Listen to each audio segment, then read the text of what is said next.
Hi friend, कैसे हो आप लोग। उम्मीद करता हूँ बढ़िया हो। आज की वीडियो में हम लोग देखेंगे 7th क्लास गणित के प्रश्नावली 4.1 का 6 नंबर प्रश्न में एक प्रश्न दिया गया है। दिए गए संख्या रेखा पर बिंदु के L M N A B C और डी को इस प्रकार अंकित है कि सी डी बराबर सी बी है और सी बी बराबर बी है तथा के एल बराबर एल एम बराबर एम एन है। मतलब ये सब बराबर बिंदु पर अंकित किया गया है। तो हम लोग यहाँ पर देखेंगे, जैसे यहाँ पर है के एल यहाँ पर ये के का बिंदु और एल का बिंदु बराबर दूरी में है। एल का बिंदु और एम का बिंदु ये बराबर दूरी में है, तीनों बराबर में है। और यहाँ भी इसी तरह सब बराबर में, जैसे कि डी और सी बराबर में, सी और डी बराबर में है, सी और बी बराबर में, बी और ए ये बराबर है। तो हम लोग को पूछा गया है यहाँ पर संख्या रेखा पर बी एल, यानी कि यहाँ पर बी एल और एम एवं एम, यहाँ पर एम जिस परिमेय संख्या को दर्शाती है उसे लिखिए। मतलब यहाँ कौन सी परिमेय संख्या को दर्शाएगी, यहाँ कौन सी परिमेय संख्या को दर्शाएगी और यहाँ बी के बिंदु पर कौन सी परिमेय संख्या को दर्शाएगी। चलिए हम लोग यहाँ पर देख लेते हैं। तो यहाँ हम लोग देखेंगे, यहाँ पर हम लोग को दिया गया है क्या है। सबसे पहले हम लोग को पूछा गया है बी वाला बिंदु पर कौन सी परिमेय संख्या होगी। तो हम लोग यहाँ पर देखेंगे, जैसे कि यहाँ पर संख्या रेखा पर दिया गया है 0 है। 0 के दाहिनी ओर हम लोग का धनात्मक संख्या होता है, जैसे कि यहाँ पर दिया गया है 1 2 3। और 0 के बाएं ओर हम लोग का ऋणात्मक संख्या, जैसे -1 -2 -3। अब हम लोग को ये देखना है और 2 और 3 के बीच में कितना बार काटा गया है, मतलब 2 से 3 तक में कितना बार कट लगाया गया है। तो हम लोग यहाँ पर देखेंगे, इधर भी इसी तरह को दर्शाया गया है। जैसे पर यहाँ पर हम लोग का है 0 और 1 -1 के बीच में कितना कट लगाया गया है, 1 और 2। यहाँ पर 2 और -1 और -2 के बीच में कितना कट लगाया गया है। तो यहाँ पर हम लोग का है 1 2 3 4 और यहाँ 5 कट है।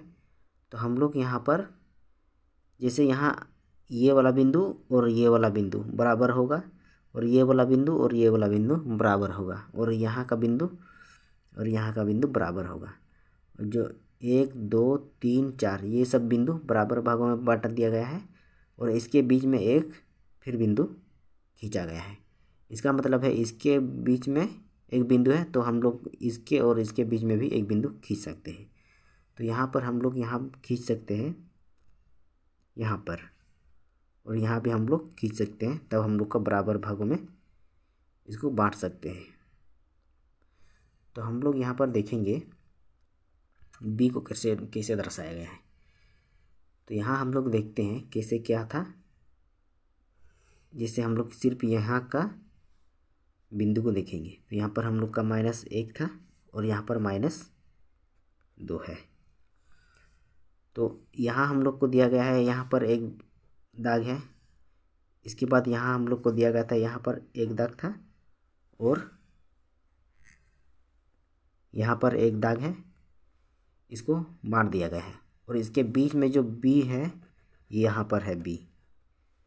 तो यहाँ इसके बीच में अगर बी दिया गया है तो इसका मतलब हम लोग यहाँ भी इसको बांट सकते हैं, यहाँ भी काट सकते हैं। तो हम लोग यहाँ पर देखेंगे कितना बार इसको काट दिया गया है। तो हम लोग लिखेंगे 1 2 3 4 5 6 बार काट दिया गया है। तो हम लोग यहाँ 6 बार जो काटा है उसको हम लोग हर में लिखेंगे। 6 हो गया। और यहाँ पर हम लोग का 1 है, जैसे कि यहाँ पर हम लोग का 1 है और यहाँ से हम लोग गिनना शुरू करेंगे 1 2 3 4 5 6 2 तक। इसके बीच में हम लोग को जितना बार काटा गया है उसको हम लोग यहाँ पर लिखना है हर में। और यहाँ पर हम लोग का है -1 से शुरू हुआ है, तो हम लोग इसको पूर्णांक में लिखेंगे 1। और जो होगा हम लोग का, यहाँ पर हम लोग देखेंगे बी कितना बार में है, 1 2 3 स्थान पर बी है। तो हम लोग यहाँ पर लिखेंगे 3। यहाँ से शुरू होके 1 2 3 तीन बार गिनने पर हम लोग का बी आ जाता है, तो यहाँ हम लोग लिखेंगे 3। अब हम इसको क्या कर सकते हैं, इसको काट सकते हैं क्योंकि 3 से पढ़ा में यहाँ पर कटेगा। 3 1 3, 3 दूनी 6। अब यहाँ पर हम लोग का बराबर में क्या हो जाता है, -1/1/2। अब हम लोग इसको क्या कर सकते हैं, इसको फिर हम लोग 2 का 2 एक बार पढ़ेंगे तो हम लोग का 2 हो जाता है, और इसको जोड़ेंगे क्या हो जाएगा हम लोग का बराबर में 2 के 2 और 1 3, और यहाँ हम लोग का हर में 2, और यहाँ हम लोग का माइनस है। तो आंसर में हम लोग का हो जाता है क्या, -3/2। ये हम लोग का आंसर हो जाता है। तो हम लोग यहाँ बी के स्थान पर क्या लिख सकते हैं, 3/2, -3/2 लिख सकते हैं। ये हम लोग का आंसर हो जाता है। इसके बाद हम लोग को पूछा गया है,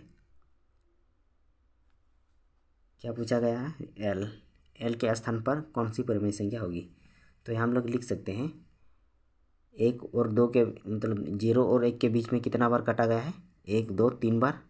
और 1 और 2 के बीच में कितना बार, 1 2 3। और यहाँ पर है 2 और 3 को भी 3 भागों में बांटा गया है, मतलब ये सबको 3 बराबर भागों में बांटा गया है। तो यहाँ हम लोग को देखना है KLM।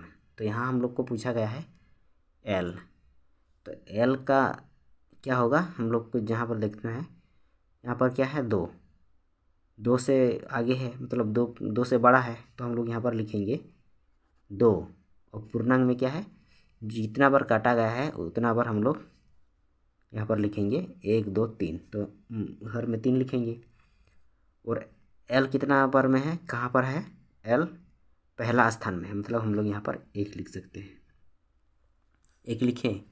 अब हमको इसको हल करना है, मतलब पूर्णांक है, इसको पूर्णांक को हटा के साधारण संख्या में, साधारण भिन्न में बदल देना। तो 3 के 3, 3 दूनी 6। यहाँ पूर्णांक है 2, तो 2 3 का पढ़ा 2 बार पढ़ना है। 3 दूनी 6, और ये अंश है 1, इसको जोड़ देना है, 6 और 7, तो 7/3 हो गया। ये हम लोग का आंसर। तो यहाँ हम लोग लिख सकते हैं एल के स्थान पर क्या होगा, 7/3 हो जाएगा। और एम है, एम के स्थान पर क्या होगा, यहाँ पर हम लोग देखेंगे। तो एम के स्थान पर होगा हम लोग का, यहाँ पर दिया गया है, हम लोग यहाँ पर देख लिए हैं 2 और 3 को 3 भागों में बांट दिया गया है। तो हम लोग यहाँ पर देखेंगे क्या है, पहले 1 है, यहाँ पर 2 है। तो हम लोग यहाँ पर 2 लिखेंगे अंश में, 2 लिखेंगे अंश में, और जितना बार काटा गया है, जितना भागों में काटा गया है उतना हम लोग हर में लिखेंगे 3। जैसे कि यहाँ पर 1 2 3 भागों में बांटा गया, तो हम लोग 3 लिखेंगे हर में। यहाँ पर हम लोग 3 लिखे, हर में 3 लिखे। और यहाँ पर कितना, m कितना स्थान पर है, दूसरा स्थान पर, यहाँ 1 और 2 दूसरा स्थान पर है, तो हम लोग यहाँ पर लिखे अंश में 2। अब हम लोग यहाँ पर लिखेंगे 2, मतलब 2 के और 3 के बीच में हम लोग को लिखना है। तो यह 2 से बड़ा है, इसीलिए हम लोग यहाँ पर लिखेंगे 2 पूर्णांक 2/2। अब हम इसको साधारण भिन्न में बदलेंगे, 3 दूनी 6 और 1, यहाँ पर हम लोग पढ़ेंगे 3 का 3 2 बार पढ़ेंगे, तो 3 दूनी 6, और इसको जोड़ देंगे तो हम लोग का हो जाता है 8/3। ये हम लोग का हो जाता है आंसर। अब हम लोग को यहाँ पर बैठाना है 8/3, ये हम लोग का हो जाता है आंसर। तो चलिए आज की वीडियो में इतना ही। उम्मीद करता हूँ आप लोग को ये वीडियो पसंद आ गया होगा। चैनल को सब्सक्राइब करके वीडियो को लाइक कर दीजिएगा। Thank you.